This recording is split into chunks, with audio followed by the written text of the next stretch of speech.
सगळ्यांना हरिओम. आजच्या Sunday special session मध्ये सगळ्यांचं सहर्ष स्वागत आहे. रविवार आहे तरी पण आपण सगळेजण व्हिडिओ ऑन करून ऐकायला लागलो, कारण आजचा विषय पण तेवढाच महत्वाचा आहे आणि आजचे वक्ते पण तेवढेच महत्वाचे आहेत. कारण आज आज आपल्याला जे स्पीकर म्हणून आहे मुग्धा पाटील, डायटिशियन आहे, छानपैकी योग शिक्षिका आहे, स्पेशल ओळख योग शिक्षिका आहे, छान योगासनं पण करते आणि मस्त आपल्याला आज ज्याच्यामुळं आपलं आरोग्य आपण धोक्यात घालतो, आपल्याला कळत पण नाहीये की आपलं आरोग्य कशामुळे धोक्यात चाललंय आणि याचा महत्वाचा रोल आहे तो म्हणजे मेटाबॉलिझम, त्यालाच म्हणतात चयापचय. आणि याच्याबद्दल आपल्याला जर चांगलं आरोग्य टिकवायचं असेल, चांगलं आरोग्य ठेवायचं असेल, तर आपल्याला हा विषय समजून घेतला तर कशामुळे मेटाबॉलिझम बूस्ट होणार आहे, कशामुळे ते कमी होतं, त्याचा काय रोल आहे हे आपल्याला कळायला पाहिजे. कारण आपण एकमेक स्पर्धा करत असतो, त्याचं असं आहे आणि माझं असं काय, आणि आपण काम दुसरीकडेच करतो. म्हणजे पैसे पडलेत घरात आणि शोधायला लागले रस्त्याच्या दिव्याखाली, असं नाही होणार ना. त्यामुळे हा विषय जर मनापासून व्यवस्थित समजून घ्या. अजून कोण जवळचेच लोक आहेत त्यांना जॉईन करायचं आहे तर पटकन फोन लावा आणि जॉईन करायला लावा.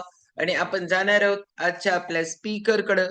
जोरदार क्लॅपिंग करणार आहोत मुग्धा पाटील साठी. कंटिन्यू. गुड थँक्यू ताई. Morning. Good yes, morning. Good morning सगळ्यांना. एकच मिनिट मुग्धा. हो, Sumit sir all mute टाकताय.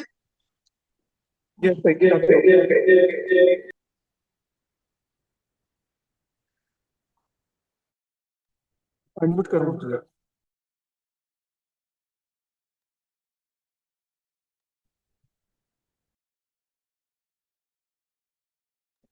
Yes, okay. Okay. Good morning सगळ्यांना. सगळ्यांना पहिला तर नमस्कार. सर्वात पहिल्यांदा मनापासून सगळ्यांना थँक्यू की आज रविवार असून सुद्धा तुम्ही तुमच्या हेल्थवरती, तुमच्या वेलबिंगला प्रायोरिटी दिली. तर ह्या स्टार्टलाच आपल्याला इट्स अ बिग विन. तर आज बघा, आज 25 जानेवारी आहे, म्हणजे न्यू इयरला होऊन जवळजवळ 1 महिना झालेला आहे. तर 1 जानेवारीला आपण सगळेजण रेझोल्युशन्स घेतो ना, म्हणजे चला ह्या वर्षी मी एक्सरसाइज करणार, ह्या वर्षी मी डाएट सुधारणार, या वर्षी मी स्वतःवरती फोकस करणार. पण सगळ्यांना ऑनेस्ट क्वेश्चन, आज 25 आहे, तर ह्या रेझोल्युशनवर आतापर्यंत कोण काम करत आहात? रोज आपल्यावरती स्वतःवरती कोण फोकस करत आहात? तर आपलं मोस्ट ऑफ द टाइम्स असंच होतं की फर्स्ट वीकमध्येच आपलं मोटिवेशन खाली जातं आणि मग बॅक टू रुटीन, जे पहिल्याचं सगळं होतं, जे आपण आधी करत होतो त्यावरतीच जातं. पण आज तुम्ही इथे आलेले आहात, तुम्ही सगळं तुमचं संडेचं सकाळ ह्यामध्ये न्यूट्रिशन सेशनमध्ये इन्व्हेस्ट करत आहात. हेच दाखवत आहे की तुम्ही तुमच्या रेझोल्युशनवरती फक्त घेत नाही आहात, तर तुम्ही त्या ॲक्शन प्लॅनवरती पण काम करत आहात. पण ही अशी तुम्हाला वाटेल की स्मॉल स्टेप आहे. मग ही स्मॉल स्टेप आपल्याला हेल्थियर लाईफकडे घेऊन जाणार आहे. तर आता बघा आता बघा, आपल्याला अंग दुखत आहे किंवा काही पेन आहे तर आपण ऑइंटमेंट स्प्रेचा वापर करतो. थकवा जाणवत आहे तर आपण काय करतो, चला चहा पिऊया म्हणजे आपल्याला बरं वाटेल. तसंच सेम वजन जेव्हा आपलं वाढतं तेव्हा काय म्हणतो, चला एक्सरसाइज मोठी घेऊ, कायच असं होणार आहे. तर आपण काय करतो, प्रॉब्लेम झाकण्यावरती जास्त प्रयत्न आपला चालू असतो, रूट कॉजवरती आपण खूप कमी फोकस करत असतो. तर आज आपण प्रॉब्लेम झाकण्यावरती काम नाही करणार आहे, तर आज आपण आपली बॉडी कशी काम करते, आपण आपल्या बॉडीवर कसं काम केलं पाहिजे हे समजून घेणार आहे. तर आजचा टॉपिक म्हणजे मेटाबॉलिझम, चयापचय क्रिया. तर मेटाबॉलिझम म्हणजे नक्की काय आहे? मेटाबॉलिझम हा आपल्या शरीराचा इंटरनल एनर्जी सिस्टम आहे, किंवा आपण असं म्हणू शकतो की 24/7 चालणारी आपली बायोकेमिकल केमिस्ट्री आणि बायोकेमिकल फॅक्टरी. तर आपलं every breath, digestion, fat burning process, आपला झोप, इम्युनिटी, या सगळ्या गोष्टी आपल्या मेटाबॉलिझमवर डिपेंड असतात. तुम्ही झोपलेले असताना सुद्धा आपली बॉडी सगळे फंक्शन्स एकदम एफिशियंटली करत असते. तर हे सगळं कशामुळे होत असतं, तर आपल्या ऑटोमॅटिक बॅकग्राऊंड प्रोसेसमुळे होत असतं. तर ते म्हणजे आपलं मेटाबॉलिझम. तर खूप वेळा असं सगळ्या लोकांना वाटत असतं की मेटाबॉलिझम म्हणजे फक्त कॅलरीज बर्न असतं, वेट लॉस असतं. तर तसं नसतापैकी मेटाबॉलिझम हे आपल्या एनर्जी प्रोडक्शनवरती काम करत असतं. ती एनर्जी कशी युटिलाइज करायची, ती एनर्जी कशी स्टोअर करायची, कसं वेस्ट आपल्या बॉडीतून बाहेर काढायचं, आपलं blood sugar control, hormonal balance, आपलं digestion, body temperature control, detox pathways आणि आपलं रिकव्हरी अँड हिलिंग. या सगळ्या गोष्टी मेटाबॉलिझममुळे एकदम स्मूथली होत असतात. तर आता बघा की आपण खूप वेळा बघतो की दोन लोक एकसारखं जेवत असतात, एकसारखं राहत असतात, पण एकाचं वजन वाढतं आणि दुसऱ्याचं काहीच फरक नाही पडत. तर ह्याच्या कशामुळे होत असतं? तर हे म्हणजे आपलं मेजर मेटाबॉलिझम आणि आपली लाईफस्टाईल, ह्या दोन गोष्टींमुळे असं होत असतं. तर मेटाबॉलिझममध्ये तीन मेजर गोष्टी आहेत जे मेटाबॉलिझममध्ये इम्पॉर्टंट रोल प्ले करतात. तर फर्स्ट म्हणजे काय आलं? आपलं बेझल मेटाबॉलिक रेट, आपल्या बॉडीचं, आपल्या शरीराचं बेसिक इंजिन. तुम्ही बघा आता दिवसभर फक्त बसून जरी राहिला तरी आपली हार्टबीट्स चालू असतात, आपलं ब्रीदिंग चालू असतं, ब्रेन फंक्शन करत असतं, बॉडी टेम्परेचर रेग्युलेट करत असतं आणि अशा छोट्या छोट्या बॉडीचे फंक्शन्स. ह्या सगळ्यासाठी आपल्याला एनर्जी लागत असते.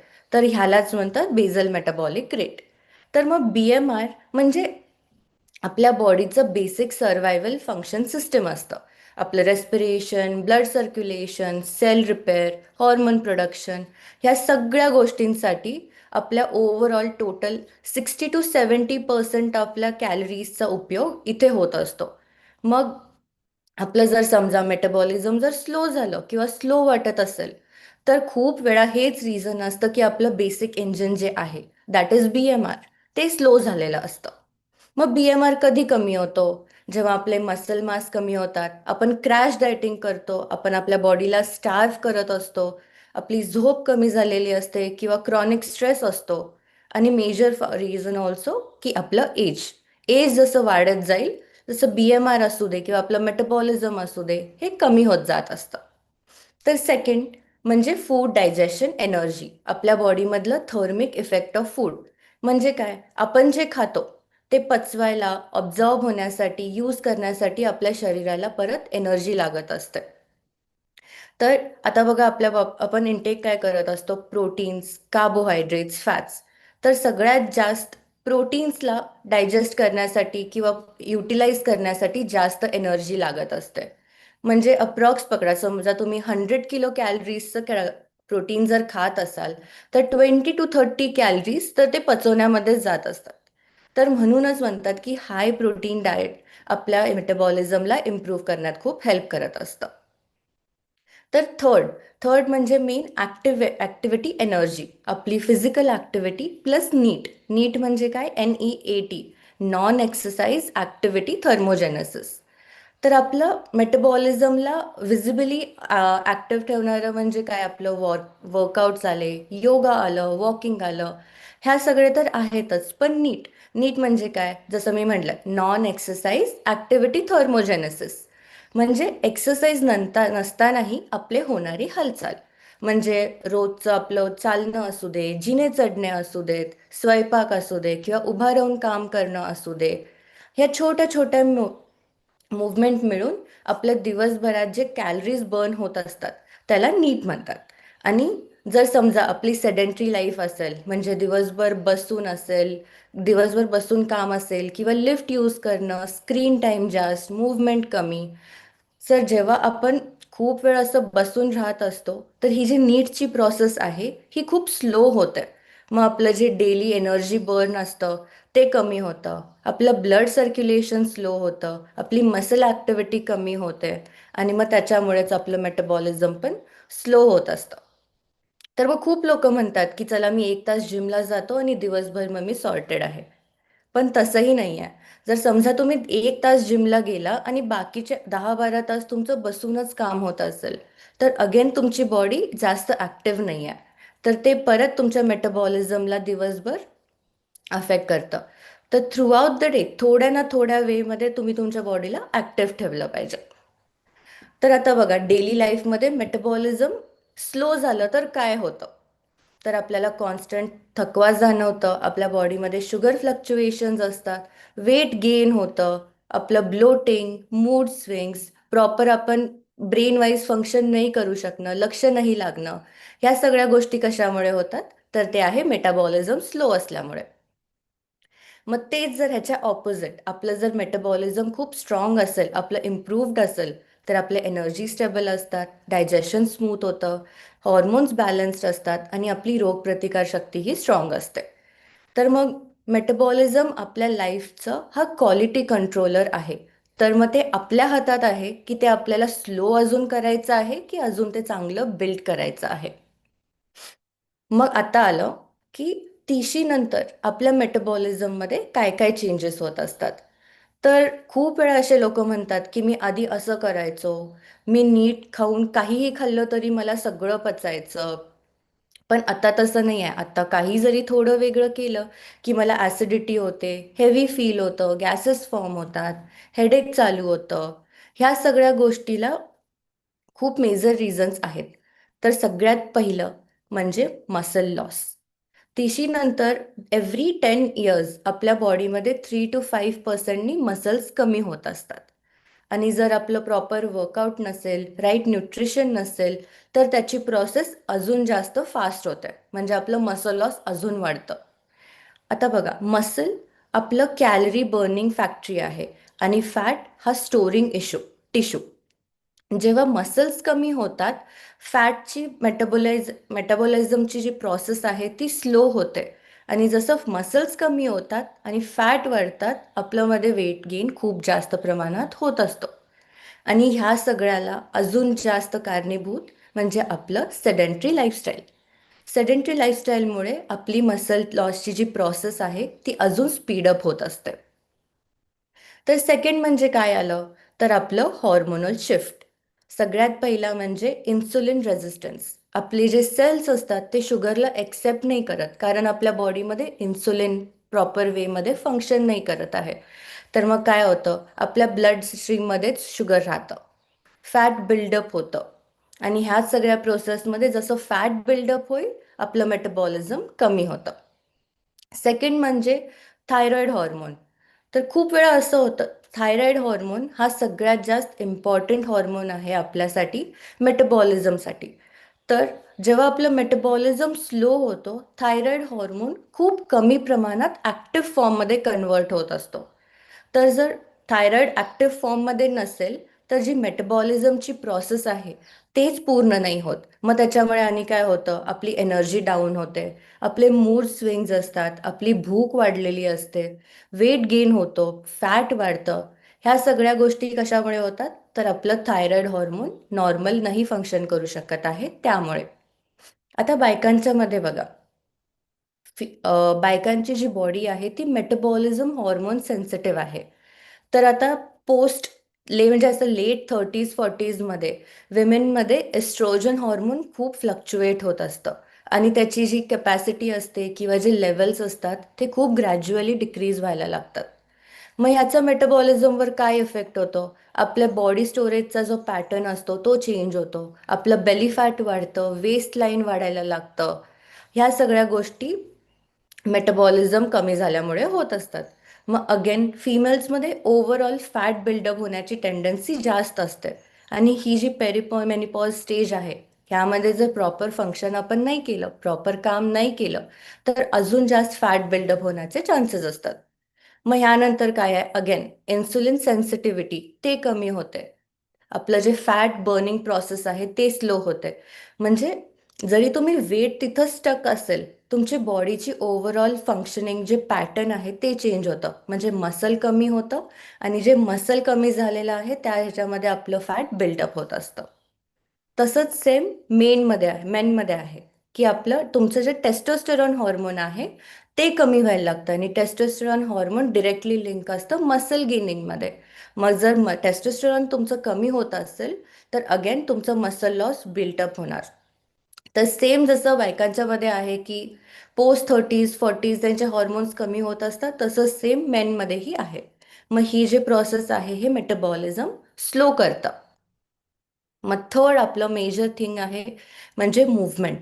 जर आपली हालचाल कमी होत असेल तर डिरेक्टली मेटाबॉलिझमवर सेल्युलर लेवलवरती ते इम्पॅक्ट करत असतं. तर मग आपल्या मेटाबॉलिझमचं फक्त कॅलरीज बर्न करण्यासाठी काम आहे का? तर नाही. तर हॉर्मोनल किंवा एन्झायमेटिक किंवा सेल्युलर प्रोसेस या सगळ्यामध्ये मेटाबॉलिझम काम करत असतं. तर जेव्हा आपण हलतो तेव्हा आपले मसल्स कॉन्ट्रॅक्शन्स वाढतात. त्यामुळे मेटाबॉलिझमला सिग्नल्स जातात की आता बॉडी ॲक्टिवेटेड आहे, तर आपल्यालाही प्रॉपर फंक्शनिंग करायला लागेल. तर जेव्हा आपले मूवमेंट्स नसतात तेव्हा ते सिग्नल वीक होऊन जातं, आपलं मेटाबॉलिझम एकदम स्लगिश होऊन जातं. तर आत्ताच्या ह्याच्यामध्ये बघा, लोकांचं सगळं बैठे काम खूप वाढलेलं आहे. लॉंग सिटिंग आवर्स खूप वाढलेले आहेत. तर मग जे मसल इन्सुलिन रिसेप्टर्स असतात, जे आपल्या बॉडीमध्ये जे सिग्नल्स देत असतात, ते एकदम स्लीपी होतात. म्हणजे ग्लुकोज मसल्स जे असतात, ज्यामध्ये मध्ये जाण्याची जी प्रोसेस असते, ते फॅट स्टोरेजमध्ये चालू होते. म्हणजे ग्लुकोज डिरेक्टली एनर्जीमध्ये हेल्प होण्यापेक्षा फॅट स्टोरेजमध्ये जास्त काम करायला लागतं. मग आता बघा, जर आपली मूव्हमेंट कमी असेल तर बॉडीमध्ये ऑक्सिजन युटिलाइज करण्याची पण कपॅसिटी कमी होत जाते. मग आता सेल्समध्ये जर ऑक्सिजन कमी असेल तर एनर्जी प्रोडक्शन आपली एफिशियन्सी कमी होणार, आपलं फॅट फटीग वाढणार म्हणजे आपला थकवा वाढणार आणि तेच आपलं मेटाबॉलिझम रेट पण ड्रॉप करणार. तर रेग्युलर मूवमेंट नसल्यामुळे आपली मेटाबॉलिक फ्लेक्झिबिलिटी जी आहे ती खूप कमी होते.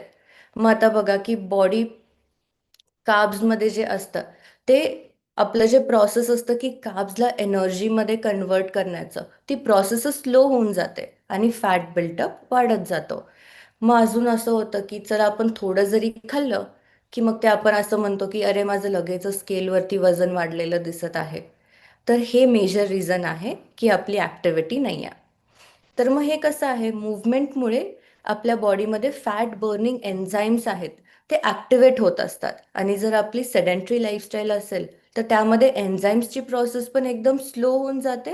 म्हणजे आपली body literally fat burning process थांबवते, कारण बाकीच्या गोष्टी पण फंक्शनिंगमध्ये त्याला लक्ष द्यावं लागतं. मग मेजर नेक्स्ट थिंग आपलं स्ट्रेस आणि स्लीप. स्ट्रेस वाढल्यामुळे आपलं कॉर्टिझॉल हॉर्मोन रिलीज होत असतं. म्हणजे कॉर्टिझॉल हे इज लाईक स्ट्रेस हॉर्मोन आहे. त्यामुळे काय होतं, आपलं बेली फॅट वाढतं, आपलं जे मसल्स कमी होतात, मग त्याच्यामुळे आपलं डायजेशन प्रोसेस हॅम्पर होते, आपलं मेटाबॉलिझम स्लो होतं. मग इव्हेंच्युअली काय होतं, अगेन त्याच सेम गोष्टी रिपीटवरती, gases, bloating, heaviness, weight gain, ह्या सगळ्या गोष्टी त्यामुळे होत असतात. नेक्स्ट म्हणजे आपली झोप. झोप हे म्हणजे आपलं हंगर कंट्रोल असं फंक्शन करतं. म्हणजे झोप जर प्रॉपर नसेल तर तुमचं हंगर कंट्रोल जे सिस्टीम आहे ते पूर्ण डिस्टर्ब होऊन जातं. झोप कमी झाली की जे आपलं हंगर हॉर्मोन आहे ग्रेलिन, ते वाढतं. म्हणजे आपली भूक वाढते, आपल्या क्रेविंग्सवरती कंट्रोल नाही राहत, शुगर क्रेविंग्स बिल्टअप होतात. आणि जे आपलं फुलनेस हॉर्मोन आहे तो म्हणजे लेप्टिन, लेप्टिन हॉर्मोन कमी होतो. मग आपलं जे पोट भरण्यावाली फिलिंग असते ते कमी होते. आपल्याला काय आपलं पोट भरलेलं आहे हे फिलिंग आपल्याला ते जाणवूनच येत नाही. तर आता बघा, डाएट आणि एक्सरसाइज चालू असूनही तुमचं जर झोप कमी असेल, स्ट्रेस जास्त असेल, तरीही आपलं मेटाबॉलिझम आपल्या अगेन्स्ट काम करत असतं. तर मग आता तुम्ही म्हणाल की आता नक्की काय केलं पाहिजे ज्याच्याने माझं मेटाबॉलिझम चांगलं बिल्टअप होईल. तर मेटाबॉलिझमसाठी सगळ्यात मेजर फर्स्ट इम्पॉर्टंट पॉईंट म्हणजे आपलं प्रोटीन. प्रोटीन म्हणजे काय आहे, आपल्या मेटाबॉलिझमचं engine oil. Muscle tissues metabolically active असतात, म्हणजे रेस्टिंग अवस्थेमध्ये सुद्धा आपले मसल्स कॅलरी बर्न करत असतात. जर मग आपण आपल्या बॉडीला प्रॉपर प्रोटीन इनटेक देत आहे तर आपले मसल्स प्रिझर्व होतात. त्यामध्ये आपलं बेझल मेटाबॉलिक रेट जो आहे तो बिल्टअप होत राहतो, तो स्टेबल राहतो. मग ते जर आपलं डाएट प्रोटीनमध्ये लो असेल किंवा वेट कमी झालं तरी फॅट जास्त असतं आणि मसल्स कमी होत असतात, तर त्याचं रिझन अगेन आपल्या बॉडीला ॲडिक्वेट प्रोटीन मिळत नाही आहे किंवा आपल्या बॉडीमध्ये प्रोटीन प्रॉपर डायजेस्ट किंवा अब्झॉर्ब नाही होत आहे. तर मग ह्या सगळ्या मेजर गोष्टी आहेत जे अगेन आपल्या मेटाबॉलिझमला कमी करत असतात. प्रोटीनचा थर्मिक इफेक्ट बाकी गोष्टींपेक्षा खूप जास्त असतो. जसं मी मगाशी म्हणले की अप्रॉक्स 20 to 30 कॅलरीज बर्न करत असतं जस्ट आपण 100 कॅलरीज प्रोटीन इंटेक केल्यामुळे. तर मग जर आपलं हेच मेजर थिंग आहे की जर प्रोटीन इंटेक करून माझं मेटाबॉलिझम बिल्टअप होत आहे, तर आपण कॉन्शियसली काम करायला हवं प्रोटीन इंटेक अप करण्यामध्ये. तर मग प्रोटीन रिच मील खाल्ल्यानंतर काय होतं, आपलं जे नेट कॅलरी अब्झॉर्प्शन आहे त्याचं रेट कमी होतं. जे आपलं डेली एक्सपेंडिचर आहे, तो जो एनर्जीचा कॅलरी बर्न करण्याची जी प्रोसेस आहे ती स्लाइटली वाढते. मग हा जो छोटा डिफरन्स आहे रोज रिपीट झाला तर आपलं मेटाबॉलिझम एकदम ॲडव्हान्स स्टेटमध्ये राहतं. मग आपलं आलं blood sugar stability, better metabolic control. ह्या सगळ्या गोष्टी होत असतात प्रोटीनमुळे. मग प्रोटीन मीलसोबत गेल्यावर आपलं जे शुगर स्पाइक असतात ते जास्त कमी होतं. मग इन्शुलिन रोलर कोस्टर जे असतं ते कमी होतं. मग आपलं जे फॅट स्टोरेजचं जे सिग्नल्स आहेत, जे रिसेप्टर्स आहेत, ते जास्त ॲक्टिव्ह होतात. मग आपले एनर्जी लेवल्स क्रॅश नाही होत. आपलं जे दुपारी जो आपल्याला कमी एनर्जी फील होते ते तुम्हाला फील नाही होणार. तर मग ह्यामुळे तुमची बॉडी स्टोरेज मोडमधून युसेज मोडमध्ये जायला लागते. म्हणजे प्रॉपर युटिलायझेशन तुमच्या बॉडीचं चालू होतं. तर मग प्रोटीन आणि फॅट ऑक्सिडेशन कनेक्शन. मग ॲडिक्वेट प्रोटीन इंटेक आपल्या झाल्यामुळे आपला जो मसल मास आहे तो प्रॉपर फंक्शनिंग चालू करतो. आपले वर्कआउट्स इफेक्टिव्ह होतात. आपलं जे मायटोकॉन्ड्रिया आहे म्हणजे आपल्या बॉडीचं power house of the cell ते जास्त इम्प्रूव्ह होतं. आपलं जे फॅट ऑक्सिडेशनची जी प्रोसेस आहे त्याची कपॅसिटी वाढते. म्हणून प्रोटीन डिरेक्टली और इनडिरेक्टली जेही असो ते आपलं फॅट फ्युएल वापरण्यासाठी ट्रेन करतं. म्हणजे आपण फॅट कसं एनर्जीसाठी यूज करायचं हे आपली बॉडी स्वतःहून फंक्शन करायला लागतं.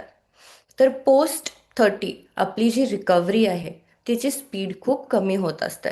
मग जर बघा आपली रिकव्हरी स्लो असेल तर इन्फ्लमेशन बिल्टअप होतं, आपले हॉर्मोनल स्ट्रेस बिल्टअप होतात आणि त्याच्यामुळे आपलं मेटाबॉलिझम अगेन स्लो होत असतं.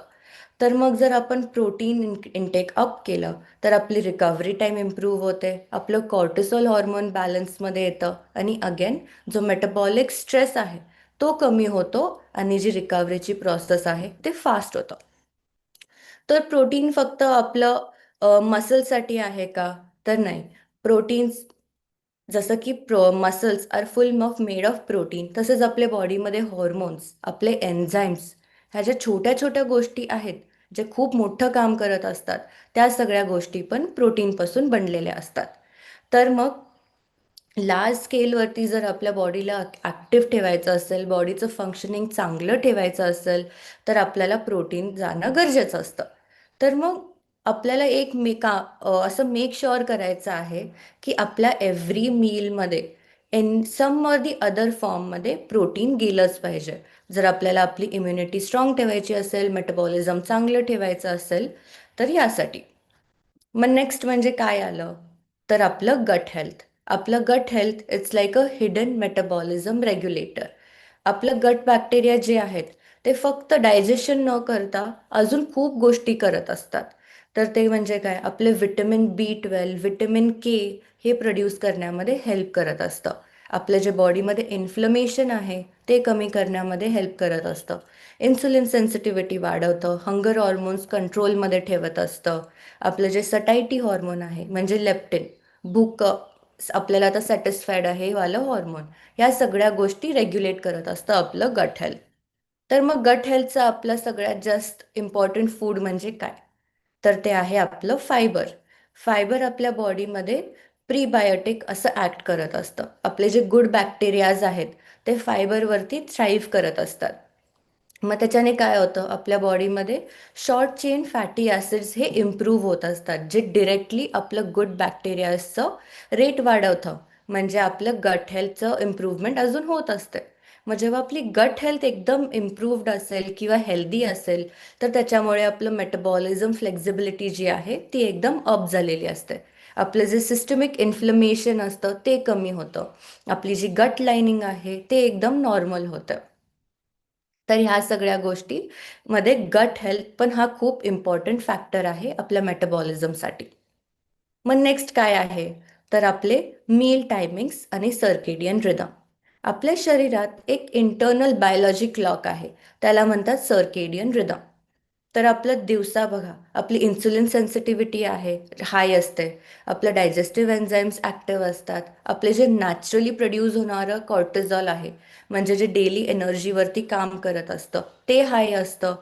तर आपला डेवाला जो पार्ट आहे तो आपल्या न्यूट्रिशन इनटेकसाठी बेस्ट टाईम आहे, आपल्या प्रॉपर फिजिकल ॲक्टिव्हिटीसाठी बेस्ट टाईम आहे. मग तेच आपलं रात्री बघायला गेलं तर आपलं मेलेटॉनिन हॉर्मोन सिक्रिएट होत असतं. मग मेलेटॉनिन काय आहे, तर हे आपलं स्लीप हॉर्मोन आहे. आपल्या बॉडीचं रिपेअर मोड ऑन होतं रात्री. आणि आपलं जे परत ग्रोथ हॉर्मोन आहे ते पण रिलीज होतं, जे बॉडीचं आतलं मसल रिपेअरिंगचं काम करत असतं. ओव्हरऑल राहिलेलं जे स्लीपमध्ये फंक्शन करण्याचे जे काम असतात ते सगळं रात्री होत असतं. तर मग बघा, जर तुम्ही रात्री तुमचं डिनर खूप रात्री जर तुमचं डिनर खूप लेट होत असेल तर तुमचं जे इन्सुलिन हॉर्मोन आहे हे मेलेटोनिन सोबत क्लॅश करत असतं. मग तुमच्या बॉडीला सिग्नलच नाही जात की आता आपल्याला इथं थांबायचं आहे आणि आता आपण रेस्टिंग स्टेटमध्ये जायला हवं. बॉडीचं एक्स्ट्रा काम काय वाटतं, तर आता बॉडीला तुमच्या डायजेशनला पण लक्ष द्यावं लागतं. जर डायजेशन प्रोसेस जर चालू असेल तर मग बॉडीमध्ये आपलं जे रिपेअरिंगचं प्रोसेस आहे ते हॅम्पर होतं. आपल्या बॉडीमध्ये जे ओव्हरऑल मसल रिकव्हरीचा जो पिरियड असतो तो कमी होतो. तर मग अर्ली डिनर्स हा सगळ्यात बेस्ट सोल्युशन आहे ह्यासाठी, ज्याच्यामुळे आपलं मेटाबॉलिझम एकदम रेग्युलेटेड राहत असतं. तर मग अर्ली डिनर्स केल्यामुळे काय होतं, तर आपले ब्लड शुगर लेवल्स कंट्रोलमध्ये असतात, आपली जी फॅट बर्निंग प्रोसेस आहे ती एकदम स्मूथली होत असते, आपले स्लीप हॉर्मोन्स प्रॉपर काम करतात, आपलं जे ॲसिड रिफ्लक्स आहे किंवा ब्लोटिंग आहे, तर सकाळी म्हणतात ना मला तोंडाला आल्यासारखं होत आहे, मला ॲसिडिटी होत आहे, हा जो प्रकार आहे हा पण एकदम कमी होत असतो. तर ह्या सगळ्यामध्ये आपले मील टायमिंग्स, आपलं स्लीप, आपण उठतो कधी, ह्या सगळ्या गोष्टी पण खूप जास्त मॅटर करतात when it comes to metabolism. मग ह्यानंतर आपला नेक्स्ट पॉईंट काय आहे, तर म्हणजे प्रॉपर वर्कआउट आणि योगा. मसल बिल्ड होण्यासाठी प्रॉपर मेटाबॉलिझम अपग्रेड आपल्या बॉडीमध्ये लागतोच, हे आपण थोड्या वेळ पहिलाच बघितलं. तर मग मसल्स हे मेटाबॉलिकली ॲक्टिव्ह टिश्यूज आहेत. फॅटपेक्षा जास्त एनर्जी कोण कन्झ्युम करत असतं, तर ते म्हणजे आपले मसल्स. मसल्समध्ये मायटोकॉन्ड्रियाचा जो लेवल असतो तो जास्त असतो.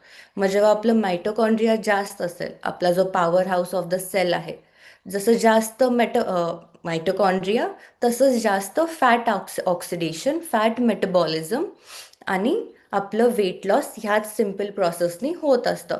मग ह्या सगळ्या गोष्टी जर सिस्टमॅटिकली होत असतील तर आपलं मेटाबॉलिझम एकदम स्मूथली फंक्शन करतं. तर 30s नंतर जसं मी बोलले की मसल लॉस होतो, म्हणजे सार्कोपेनिया, हे जेव्हा सुरू होतं तेव्हा आपलं मेटाबॉलिक रेट कमी होतं, आपलं वेट गेन इझिली होतं, शुगर कंट्रोल बिघडतं. ह्या सगळ्या गोष्टी जेव्हा होत असतात तर सगळ्यात आपलं काय काम आहे, तर आपल्या बॉडीला आपण फिजिकली ॲक्टिव्ह ठेवायला हवं, प्रॉपर वर्कआउट असायला हवेत, प्रॉपर योगा हवा, म्हणजे आपलं मसल प्रिव्हेन्शन होत असतं, मसल बिल्टअप होत असतं आणि एक मेटाबॉलिक स्टेबिलिटी येत असते. तर मग 1 तास वर्कआउट करणं किंवा 30-45 मिनिट्स वर्कआउट करणं हे इम्पॉर्टंट आहे, पण थ्रूआउट द डे तुम्ही तुमच्या बॉडीला कसं ॲक्टिव्ह ठेवता हे पण तेवढंच जास्त इम्पॉर्टंट आहे.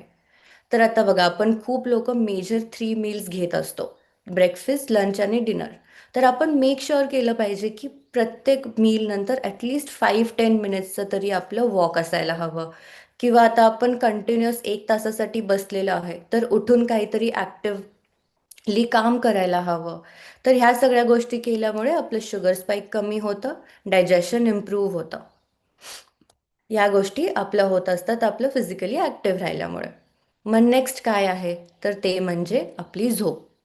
जर झोप आपली चांगली आहे तर इन्सुलिन सेन्सिटिव्हिटी खूप जास्त प्रमाणात इम्प्रूव्ह होत असते, आपले हंगर हॉर्मोन्स बॅलन्स होतात, थायरॉईड फंक्शनिंगला आपलं जास्त सपोर्ट भेटतं आणि जे कॉर्टिसॉल हॉर्मोनचा जो रिदम आहे तो एकदम through out the day stable राहत असतो.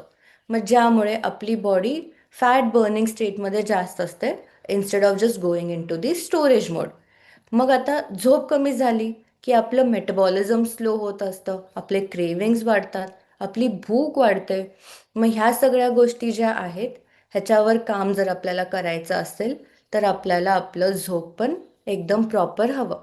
ॲटलिस्ट 7 आवर्सची स्लीप आपण घेतलीच पाहिजे.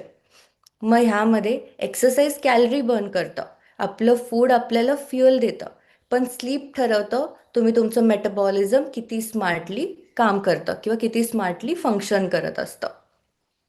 मग नेक्स्ट म्हणजे काय आलं, आपले ब्रीदिंग एक्सरसाइजेस म्हणजे आलं प्राणायामा.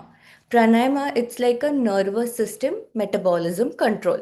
तर आपलं जे ब्रीदिंग डिरेक्टली होत असतं ते आपल्या नर्वस सिस्टमला कंट्रोलमध्ये ठेवत असतं. आपलं जे डीप स्लो ब्रीदिंग आहे ते आपल्या वेगस नर्वला ॲक्टिव्ह ठेवत असतं. आपलं जे पॅरासिम्पथेटिक सिस्टम आहे त्याला ॲक्टिव्ह ठेवत असतं. म्हणजे काय, तर आपलं जे रेस्टिंग फेज आहे, जे डायजेस्टिंग फेज आहे, रिकव्हरी फेज आहे, ह्या सगळ्याला एक्स्ट्रा ॲक्टिव्ह करतं. मग ह्याचं काय इफेक्ट आहे आपल्या बॉडीवर, तर मग आपलं जे स्ट्रेस हॉर्मोन आहे कॉर्टिसॉल हे कमी करतं, आपलं हार्ट रेट स्टेबिलाईज करत असतं, जे आपली डायजेशन प्रोसेस आहे, जे एन्झाईम्स हॉर्मोन्स आहेत ह्या सगळ्याला रेग्युलेट करत असतं आणि मेजर आपलं ब्लड प्रेशर पण रेग्युलेट करत असतं. मग जेव्हा बघा आपण स्ट्रेसमध्ये जास्त असतो तेव्हा आपलं फॅट्स पण बढ़त असतं. मग तेच जर आपली नर्वस सिस्टीम काम असेल तर ते एकदम fat burning friendly environment create करत असतं. तर ह्यासाठी पण प्राणायामाचा खूप जास्त इम्पॉर्टंट रोल असतो. तर मग आपण काय काय बघितलं मेटाबॉलिझम इम्प्रूव्ह करण्यासाठी, तर आपल्याला मसल बिल्डिंगवर वर्क करायला हवं, आपलं प्रोटीन इंटेकवरती काम करायला हवं, आपलं गट हेल्थवरती आपण फोकस केलं पाहिजे, स्लीप प्रायोरिटाईज केलं पाहिजे, आपले मील टायमिंग्स, आपली स्लीप टायमिंग्स हे सगळं एकदम प्रॉपर रेग्युलेट असायला पाहिजे, स्ट्रेस कमी हवा. आणि जेव्हा आपण हे सगळं करत असतो तेव्हा आपलं fat burning process naturally improve होत असतं, आपले मसल्स नॅचरली बिल्टअप होतात, एनर्जी लेवल स्टेबल राहतात आणि जो वेट मॅनेजमेंट किंवा वेट गेन असू दे, वेट लॉस असू दे, हे प्रोसेस एकदम एफर्टलेसली वाटायला लागतं. मग ह्या सगळ्या गोष्टी मग आता करत असताना एक मेजर पॉईंट म्हणजे नॉलेज. नॉलेज आपला एक बिగ్గेस्ट हेल्थ टूल आहे. आपण अनेक वेळा असं ऐकतो की माझं वजन काही केलं कमी नाही होत आहे, माझं शुगर अचानक वाढते, अचानक डिप होते, थोडं काहीतरी खाल्लं की माझं वेट गेन होतं, थोडं जरी ॲक्टिव्हिटी केली की मला थकवा जाणवतो, माझं पोट सुटत आहे, माझं ओव्हरऑल वेट गेन होत आहे. पण जेव्हा तुम्हाला कळतं की जे आपलं शरीर आहे हे हॉर्मोन सिग्नल्सवरती काम करतं, मेटाबॉलिझम जी आपली प्रोसेस आहे ही डायनामिक सिस्टम आहे, स्ट्रेसमुळे आपलं हॉर्मोन्स कॉर्टिझॉल हॉर्मोन बिल्टअप होत असतं, फॅट स्टोरेज वाढतो, पुअर स्लीपमुळे आपली इन्सुलिन सेन्सिटिव्हिटी कमी होते, आपली मसल्सची जी प्रोसेस असते ती स्लो होते, आपलं मेटाबॉलिझम जो BMR आहे तो कमी होतो. तर मग ह्या सगळ्या गोष्टी ऐकून तुम्ही नेक्स्ट टाइम घाबरून नाही जाणार. तेव्हा तुम्ही काय कराल, तुम्ही त्या गोष्टीवरती सायंटिफिकली रिस्पॉन्ड कराल. म्हणजे नॉलेज तुम्हाला एकदम डिसिजन मेकर बनवत असतं. नॉलेज काय करतं, तुमची डॉक्टर डिपेंडन्सी कमी करतं, मेडिसिन लोड हळूहळू कमी करत असतं. आणि जे मेडिसिन जेव्हा कमी होत असतात म्हणजे तुम्ही लाईफस्टाईलमध्ये तुम्ही इंटरव्हेन्शन करत असता. आणि सगळ्यात इम्पॉर्टंट म्हणजे तुमच्या हातात तुमच्याकडं कंट्रोल येतो की तुम्ही तुमच्या बॉडीवरती कसं काम करायचं आहे, तुम्ही कसे ॲक्शन्स घेत आहात. कारण जे क्रॉनिक लाईफस्टाईल डिसीजेस आहेत जसं की डायबिटीज आहे, हायपरटेन्शन आहे, PCOS आहे किंवा ओबेसिटीही, ह्या सगळ्या गोष्टी प्रॉपर लाईफस्टाईल चेंजनी डिरेक्टली इम्पॅक्ट होत असतात. जेव्हा आपलं योग्य लाईफस्टाईल होत असते तर आपण मेटाबॉलिक करेक्शन आपलं घडत असतं, आपलं इन्सुलिन सेन्सिटिव्हिटी इम्प्रूव्ह होत असते, जे हॉर्मोनल बॅलन्स आहे ते इम्प्रूव्ह होत असतं, इन्फ्लमेशन कमी होत असतं. आणि त्यामुळे जे डिसीज प्रोग्रेशन आहे म्हणजे डिसीज आपलं जे वाढण्याची प्रोसेस आहे ती एकदम कमी होते. आणि खूप केसेसमध्ये असंही होतं की ते रिव्हर्समध्ये येतं. तर इथं बेस्ट एक्झाम्पल म्हणजे मी माझ्या मम्मीचं सांगू शकेन की डिसीज रिव्हर्स येण्यामध्ये. तर माझ्या मम्मीला at the age of 42 hypothyroidism detect झालं होतं. मग तेव्हा ती ऑलरेडी त्या प्रोसेसमध्ये होती की शी स्टार्टेड वर्किंग ऑन हरसेल्फ. त्या प्रोसेसमध्ये तिनं तिचं वेट लॉसवरती काम केलं, ओव्हरऑल मेटाबॉलिझम इम्प्रूव्ह करण्यामध्ये काम केलं. जे जे आपण इंटरव्हेन्शन्स डिस्कस केले लाईफस्टाईल चेंज करण्यामध्ये, तिनं तिच्यावरती काम केलं. आणि तिचं हे सेल्फ डिस्क्लेमर आहे की जे मेडिकेशन्स आहेत ते पूर्ण बंद झालेले आहेत. आणि ओव्हरऑल म्हणजे हा तिचा सेल्फ डिस्क्लेमर आहे, कारण ती त्याच्यावरती 10 इयर्सपासून काम करत आहे. आणि आत्ता ती एकदम मेडिसिन फ्री लाईफ जगत आहे. तर ह्यातून मेजर थिंग काय आहे की आपण जेव्हा आपले ओव्हरऑल सगळे पॅरामीटर्सवरती काम करतो, ते फिजिकली असू दे, इमोशनली असू दे, food wise, overall sleep wise, ह्या सगळ्या गोष्टीवरती जेव्हा आपण काम करत असतो, तेव्हा आपण डिसीज काही असू दे ते रेग्युलेट करू शकतो, आपण एक हेल्दी लाईफ राहू शकतो. तर ह्या सगळ्यामध्ये सगळ्यात इम्पॉर्टंट काय आहे तर ते म्हणजे आपलं कम्युनिटी. आता जसं मला शतायुषी कम्युनिटीने इथं बोलायला इन्व्हाइट केलेलं आहे, तर शतायुषी फॅमिली एक एकदम ॲक्टिव्ह पॉवरफुल फॅमिली आहे. म्हणजे इथं फक्त असं वर्कआउट नाही मिळत, तर इथे तयार एक कम्प्लीट लाईफस्टाईल इकोसिस्टम होत असते. तर इथे तुम्हाला ग्रुप वर्कआउट्स भेटतील, ज्याच्यामुळे तुमचं डोपामिन हॉर्मोन जे आहे ते रिलीज होत असतं. तो आपला मोटिवेशन आणि हॅपी हॉर्मोन आहे. आपले प्राणायामाचे सेशन्स असतात, ज्याच्यामुळे आपली नर्वस सिस्टीम काम होत असते. ज्याच्या म्हणजे आपलं वेगस नर्व ॲक्टिव्ह होत असतो, आपलं जो पॅरासिम्पथेटिक सिस्टीम आहे तो ॲक्टिव्ह होत असतो. मग आपलं आलं योगा. योगामुळे आपलं मोबिलिटी बिल्टअप होते, मसल मासमध्ये हेल्प करतं आणि मेजर हॉर्मोन बॅलन्ससाठी खूप जास्त सपोर्ट करत असतं. मग आलं आपला सकाळचा मॉर्निंग हेल्थ रेडिओ, ज्याच्यामध्ये डेली नवीन नवीन लोकांचे एक्सपिरियन्स ऐकायला आपल्याला भेटत असतात, नवीन नवीन लोकांचे स्ट्रगल्स ऐकायला आपल्याला भेटत असतात. मग त्यामधून आपल्याला खूप जास्त मोटिवेशन भेटतं. आणि जे आपलं बिहेवियरल चेंज आहे त्याला सायंटिफिकली रिइन्फोर्समेंट भेटत असते. मग काय ह्या सगळ्या गोष्टी कराव्यात? आता ह्यात मग ह्यांचं मेजर थिंग पण की एक वेट लॉस मॅरेथॉन म्हणून पण एक सिरीज आहे, जे एकदम गोल बेस्ड स्ट्रक्चर आहे, टाइम बाउंड चॅलेंज आहे. आणि ह्या सगळ्या गोष्टी कधी जास्त होतात जेव्हा आपण कम्युनिटी किंवा ग्रुप थ्रू करत असतो. जेव्हा आपलं ग्रुपमध्ये असतो तेव्हा असं असतं की oh I have to report to somebody, की माझं बघून माझ्या रिझल्टला अजून खूप लोक बघणार आहेत, खूप लोक माझ्यामुळे इन्स्पायर होऊ शकतात. तर ही अशी एक वेट लॉस मॅरेथॉनची पण ही त्यांची प्रोसेस आहे, आपली जी प्रोसेस आहे. मग हे काय करतं, आपल्याला एक सस्टेनेबल लाईफस्टाईल बिल्ड करण्यामध्ये हेल्प करत असतं.